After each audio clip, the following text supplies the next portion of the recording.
Bismillahirrahmanirrahim. Assalamualaikum warahmatullahi wabarakatuh. Innal hamdalillah nahmaduhu wa nasta'inuhu wa nastahdihi wa nastaghfiruh wa na'udzu billahi min shururi anfusina wa min sayyiati a'malina. May yahdihillahu fala mudilla lahu wa may yudlil fala hadiya lahu. Asyhadu an la ilaha illallah wahdahu la syarika lahu wa asyhadu anna Muhammadan abduhu wa rasuluh. Amma ba'd. Ya ayyuhalladzina amanu taqullaha haqqa tuqatih wa la tamutunna illa wa antum muslimun. Fa inna asdaqal hadithi kitabullah wa khairal hadi hadi Muhammad sallallahu alaihi wasallam wa syarrul umuri muhdatsatuha wa kullu muhdatsatin fid dini bid'ah wa kullu bid'atin dhalalah wa kullu dhalalatin finnar. A'adzani Allahu wa iyyakum minan nar. Ikhwati fillah rahimakumullah. Kita masih dalam kitab Mukhtasar Sahih Bukhari yang dikarang oleh Imam Az-Zabidi, yang alhamdulillah kitab Adabil Ilmi telah selesai. Sekarang insya Allah kita akan bacakan Kitabul Adab, kitab adab secara umum ya. Babun man ahaqqun nasi bi husni suhbah. Bab man ahaqqun nasi bi husni suhbah. Bab siapa orang yang paling berhak mendapatkan perlakuan yang paling baik dari kita ya. Dalam bab ini kita akan membacakan hadis berkaitan siapa orang yang paling berhak mendapatkan kebaikan dari kita, mendapatkan perlakuan yang baik dari kita. An Abi Hurairah radhiyallahu anhu qala, diriwayatkan dari Abu Hurairah radhiyallahu anhu, ia berkata, Ja'a rajulun ila Rasulillahi sallallahu alaihi wasallam. Datang seorang laki-laki atau seorang sahabat kepada Rasulullah sallallahu alaihi wasallam. Faqala, lalu berkata, Ya Rasulullah, wahai Rasulullah, man ahaqqun nasi bi husni sahabati. Siapa orang yang paling berhak untuk mendapatkan perlakuan yang baik dariku? Qala, Rasulullah menjawab, ummuka, ibumu. Qala, sahabat tersebut bertanya lagi, summa man, kemudian siapa? Qala, summa ummuk, kemudian ibumu. Qala, summa man, qala, summa ummuk. Jadi jawaban Rasulullah ummuk sampai 3 kali. Lantas bertanya ke terakhir kalinya, qala summa man, kemudian siapa wahai Rasulullah? Qala summa abuk, kemudian bapak ya. Anak-anakku sekalian yang dirahmati oleh Allah Subhanahu wa taala dan ikhwafillah jamaah zuhur rahimakumullah, dari hadis ini Rasulullah sallallahu alaihi wasallam menggambarkan kepada kita bagaimana kedudukan orang tua yang begitu mulia bagi kita sebagai anaknya. Kedudukan orang tua yang tidak bisa dikalahkan oleh kedudukan orang-orang lain kepada kita. Sehingga ketika Rasulullah sallallahu alaihi wasallam ditanya, siapa orang yang paling berhak untuk mendapatkan pergaulan yang baik dari kita, untuk mendapatkan senyuman yang manis dari kita, untuk mendapatkan hadiah, sedekah, nafkah dan sebagainya dari kita sebelum yang lainnya, Rasulullah sallallahu alaihi wasallam menjawab siapa? Ibu dan bapak kita. Bahkan pada suatu saat ketika akan terjadi peperangan, ada seorang sahabat meminta izin kepada Rasulullah sallallahu alaihi wasallam untuk berjihad. Rasulullah tidak lantas mengizinkannya. Lihat, ini jihad, dzirwatu sanamil Islam, puncak tertinggi amalan dalam Islam. Tetapi ketika berkaitan dengan seorang yang punya bapak dan ibu, Rasulullah SAW bertanya kepada sahabat tersebut, alaka abawan, apakah engkau masih punya kedua orang tua? Naam ya Rasulullah. Apa yang dikatakan Rasulullah? Fafihima fajahida, pulang kamu, berjihadlah di rumahmu dengan berbakti kepada kedua orang tua. Hal ini diperkuat oleh Allah Subhanahu wa taala dalam firman-Nya. Bahkan lebih dari 3 tempat Allah Subhanahu wa taala mengatakan kedudukan orang tuanya, kedudukan orang tua atau berbakti kepada orang tua. Allah Subhanahu wa taala menyebutkan beberapa kali, kurang lebih 4 kali dalam ayat Al-Qur'an tentang berbuat baik kepada orang tua, ditempatkan setelah perintah Allah Subhanahu wa taala memerintahkan kepada kita untuk mengesahkan dan jangan berbuat syirik kepadanya. Dalam surah Al-Baqarah ayat 82, Allah Subhanahu wa taala berfirman, "Wa id akhadna mitsaqa bani Israila la ta'buduna illallah wa bil walidaini ihsana." La ta'buduna illallah. Janganlah kalian sembah, janganlah kalian beribadah kecuali kepada Allah Subhanahu wa taala, dan berbuat baiklah kepada orang tua. Di mana ditempatkannya? Setelah perintah Allah Subhanahu wa taala agar kita mengesahkan Allah Subhanahu wa taala.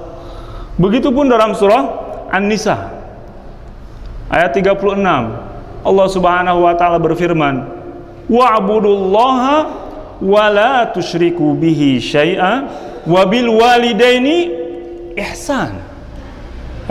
Di sini pun sama, meletakkan berbaik kepada orang tua setelah perintah Allah Subhanahu wa taala kepada kita untuk mentauhidkannya. Juga dalam surah Al-An'am ayat 151 Allah Subhanahu wa taala berfirman, "Qul ta'alau atlu ma harrama rabbukum 'alaikum la tusyriku bihi syai'a wa bil walidaini ihsan." Juga yang terakhir dalam surah Al-Isra ayat 32 Allah Subhanahu wa taala berfirman, "Wa qadha rabbuka alla ta'budu illa iya wa bil walidaini ihsan." Wah, begitu besarnya kedudukan orang tua bagi kita semuanya, bagi kita semuanya. Sehingga Allah Subhanahu wa taala menyebutkan dalam 4 tempat. Kira-kira masih membutuhkan dalil gak supaya kita lebih puas berbakti kepada orang tua? Sudah cukup bagi kita semuanya. Hadis ini dan firman Allah Subhanahu wa taala yang sudah disebutkan. Yang selanjutnya di sini Rasulullah Shallallahu alaihi wasallam menghususkan ibu kita sampai 3 kali sebelum menyebutkan bapak kita. Para a'immah, Imam Al-Laits, Imam Al-Qurtubi, Imam Ibnu Hajar Al-Asqalani mengatakan Rasulullah Shallallahu alaihi wasallam menyebutkan 3 kali ibu di sini, berarti ibu ini mempunyai 3 kali lipat hak yang harus kita tunaikan daripada bapak kita. Karena ibu kita mengalami hal-hal yang bapak kita tidak merasakannya. Su'ubatul hamli, susahnya membawa kita hamil, mengandung ibu kita selama 9 bulan. Kamar mandi dibawa, ke dapur dibawa, ke pasar dibawa. Pernahkah Jalaluddin diceritakan ibunya menaruh atau menyimpan, menitip Jalaluddin ketika hamil 9 bulan ke tetangganya ketika mau ke pasar? Nggak pernah. Kemanapun dibawa walaupun begitu beratnya. Begitupun su'ubatul wad', susahnya melahirkan. Percaya gak? Susah melahirkan, percaya gak? Kalau gak percaya harus melahirkan biar percaya. Ibu kita apa? Kalau bahasa Sundanya nandon, apa nandon ya? Mengorbankan nyawa demi kita. Entah berapa saraf, berapa urat yang terputus, entah berapa tetes air, beribu-ribu air keringat yang keluar dari ibu kita demi memperjuangkan Muhammad Istighfari keluar. Dan itu tidak dirasakan oleh bapak kita. Wasu'ubatur radha. Yang ketiga, susahnya ibu kita bersusah payah selama 2 tahun menggendong, nangis, disusui. Bahkan sebagian yang tidak paham diangkut, walaupun banyak orang tidak malu untuk anaknya, disusui. Di bis kita sering lihat, walaupun itu kurang baik, bahkan tidak baik. Itu pengorbanan seorang ibu. Sehingga Ibnu Qutaibah menceritakan Abul Aswad Ad-Du'ali. Pernah kenal dengan Abul Aswad Ad-Du'ali? Abul Aswad Ad-Du'ali, pengarang ilmu nahwu dan sharaf. Dan istrinya terjadi perceraian. Keduanya mempersengketakan tentang anaknya. Siapa yang berhak untuk mengasuh anaknya? Lantas istrinya Abul Aswad Ad-Du'ali, Ummu Auf, mengadu kepada seorang hakim ketika itu, yaitu yang bernama Ziyad, bahwa dia ingin mengasuh anaknya. Tapi Abul Aswad mengatakan kepada Ziyad, "Ana ahaqqu bil waladi minha." Wahai Ziyad, aku ini lebih berhak untuk mengasuh anakku daripada istriku. Apa alasannya? Kata Abul Aswad, apa kata Abul Aswad? Wada'tuhu qabla an tada'ahu. Wada'tuhu qabla an tada'ahu. Aku mengeluarkannya sebelum istriku melahirkannya. Aku mengeluarkannya sebelum istriku melahirkannya. Gak usah dibahas lebih jauh. Wahamaltuhu qabla an tahmilahu.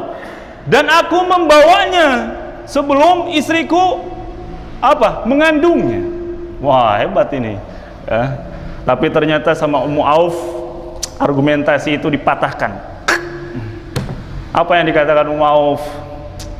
Ziyad, wahai Ziyad, wada'ahu syahwatan wa wada'tuhu kurha. Dia mengeluarkannya dengan penuh syahwat, sementara aku melahirkannya dengan susah payah, mengorbankan nyawa, gitu kan. Hamalahu hiffan wa hamaltu thiqalan. Dia membawanya ringan, sementara aku membawanya berat sekali. Akhirnya Ziyad tersenyum. Sodakti fa anti ahaqqu bil waladi. Benar apa yang kau katakan wahai Ummu Auf, dan engkau berhak mengasuh anakmu. Ini lihat, seorang ibu. Tapi bukan berarti kita pun tidak menghormati orang tua. Sama keduanya, cuma ibu lebih mempunyai kedudukan yang lebih hebat sebagaimana Rasulullah sebutkan. Sehingga Shahih Faidil Bari mengatakan hadis ini berarti apa? Al-um aula bil khidmah wal ab aula bit tauqir wa ta'zim. Ibu itu lebih harus didahulukan dalam berkhidmah, membantunya, sementara bapak harus didahulukan dalam taukir, merendahkan diri kita kepada orang tua, menghormatinya, mengagungkannya. Jadi kedua-duanya tidak bisa dikalahkan oleh siapapun. Ustadzkah, presidenkah, tidak bisa mengalahkan kedudukan orang tua bagi kita semuanya. Lantas apa saja kewajiban kita sebagai anak terhadap orang tua? Ada hak dan kewajiban yang harus kita tunaikan semasa hidupnya, ada juga setelah meninggalnya. Apa semasa hidupnya? Seorang ulama yang bernama Iyas bin Muawiyah, ketika ibunya meninggal menangis terseduh-seduh. Ketika ditanya, "Wahai Iyas, kenapa engkau menangis?" "Aku menangis karena pintu surgaku yang satu telah meninggal, dan tinggal satu lagi." Berarti dua orang tua ini bagaikan pintu surga yang kalau kita benar-benar berbakti kepadanya, Allah Subhanahu wa Ta'ala akan memberikan pahala yang begitu besar kepada kita. Pertama adalah apa? Ta'atuhuma fil ma'ruf. Harus mengikuti, harus taat kepada orang tua selama dalam ma'ruf, kebaikan. Hizbullah. labbaik wa sa'daik ya siap siaga.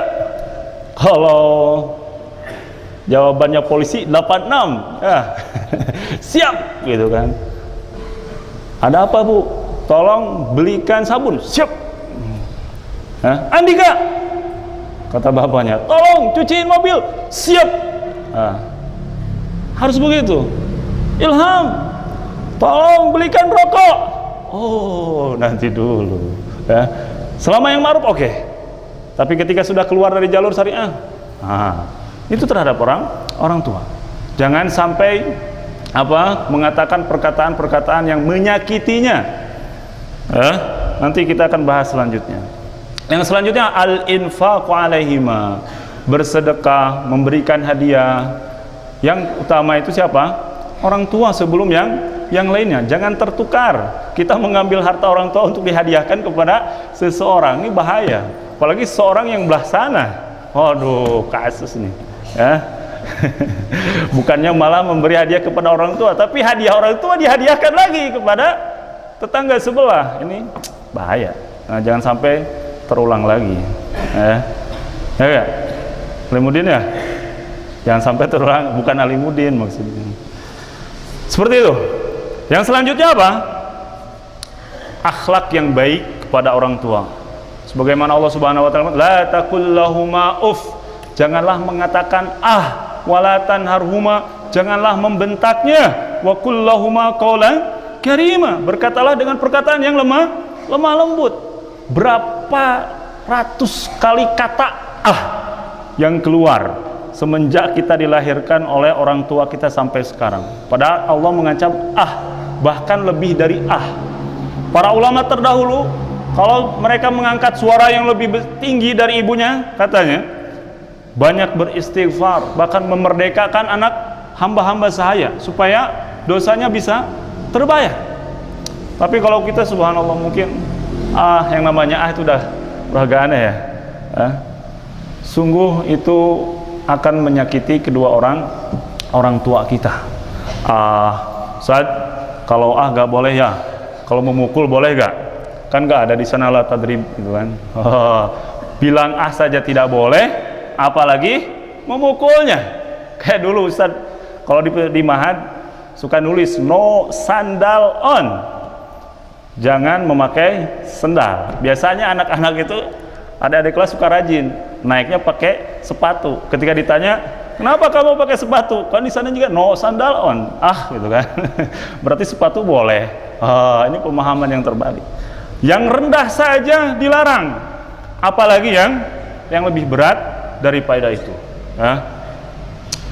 Wahfid lahuma janahal dhul minar rahmah, harus merendahkan diri depan orang tua. Jangan sampai, saya kan lulusan Al-Maktub, hafalannya juga 15 juz ya, sebentar lagi 30 juz. Orang tua saya belum bisa baca-baca Al-Quran. Saya kan. Wah, jangan seperti itu.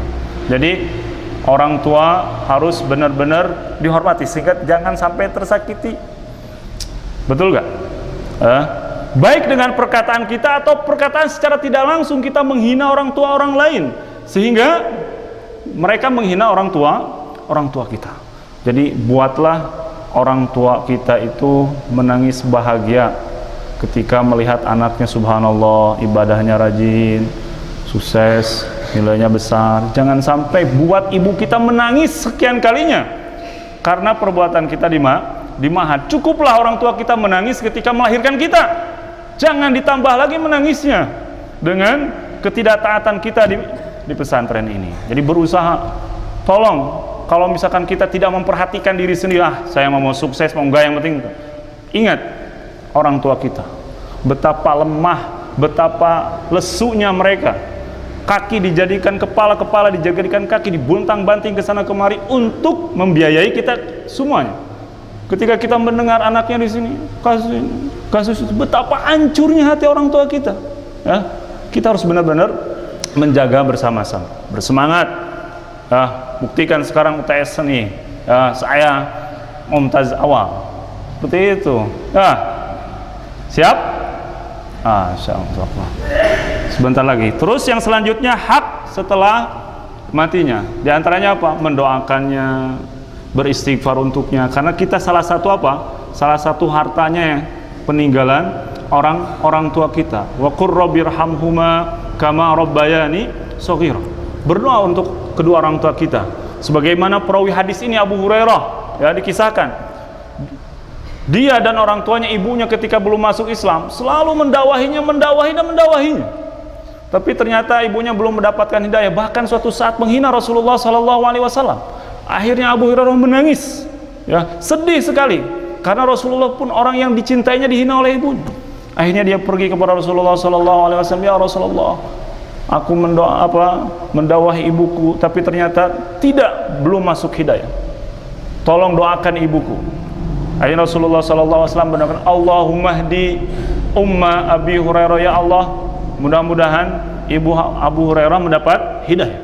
Ketika Abu Hurairah pulang, ternyata ibunya lagi mandi. Ketika sudah mandi, datang kepada menghadap kepada Abu Hurairah, langsung asyhadu alla ilaha illallah wa asyhadu anna Muhammad Rasulullah. Itu doanya siapa? Doanya Rasulullah. Abu Hurairah pun menangis, ya, tapi menangis yang ini menangis gembira. Setelah itu tidaklah Abu Hurairah keluar dari rumahnya setiap pagi kecuali apa yang dikatakan Abu Hurairah? Wahai ibuku, setiap pagi ini keselamatan, kesejahteraan, keberkahan untukmu. Ibunya menjawab, begitupun untukmu wahai Abu Hurairah. Lantas Abu Hurairah mengatakan, semoga Allah menyayangimu sebagaimana engkau telah mendidikku waktu kecil. Begitupun semoga Allah menyayangimu wahai Abu Hurairah, karena engkau tidak menyia-nyiakanku ketika sudah sebesar ini. Uwais Al-Qarni, sedikit lagi, Uwais Al-Qarni, seorang Sayyidut Tabi'in yang tidak sempat berhijrah kepada Rasulullah SAW dari Yaman karena mempunyai ibu. Akhirnya Rasulullah SAW yang belum pernah bertemu dengan Uwais Al-Qarni mengatakan, Ya'ti alaikum Uwais bin Amir ma'am dari Yaman min muradin thumma min qarnin kana lahu balasun fabari'a minhu illa mawdi'u dirhamin lahu walidatun huwa barun biha law aqsama 'ala Allahi la abarrahu wa in istata'ta an tastaghfir lahu faf'al. Kata Rasulullah SAW kepada sahabat, akan datang kepada kalian Uwais Al-Qarni dari Yaman, ya. Dia mempunyai penyakit baros, sejenis kusta, sembuh hanya maudhi'u dirham, sebesar uang logam. Karena Uwais berdoa, ya Allah, sembuhkanlah penyakitku kecuali sebesar ini saja, supaya aku bisa mengingat penyakitku. Kalau datang kepada kalian, maka mintalah istighfar, kata Rasulullah SAW. Maka sahabat sekelas Umar, sahabat terbaik setelah Abu Bakar As-Siddiq, meminta doa kepada siapa?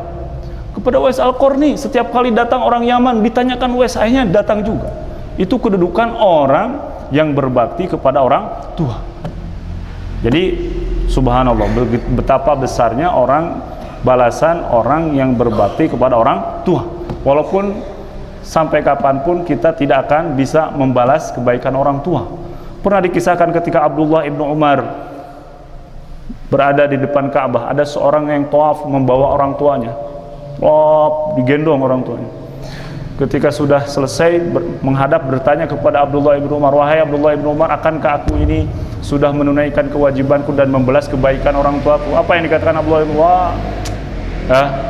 Setetes air yang keluar ketika melahirkanmu, rangan yang ketika menjerit melahirkanmu, itu tidak akan terbayar sedikit pun dengan kebaikan yang engkau lakukan untuk orang tua kita. Mudah-mudahan kita termasuk orang yang memperhatikan, berbakti kepada orang tua kita semuanya. Subhanakallahumma bihamdik, asyhadu an la ilaha illa anta astaghfiruka wa atubu ilaik. Assalamualaikum warahmatullahi wabarakatuh.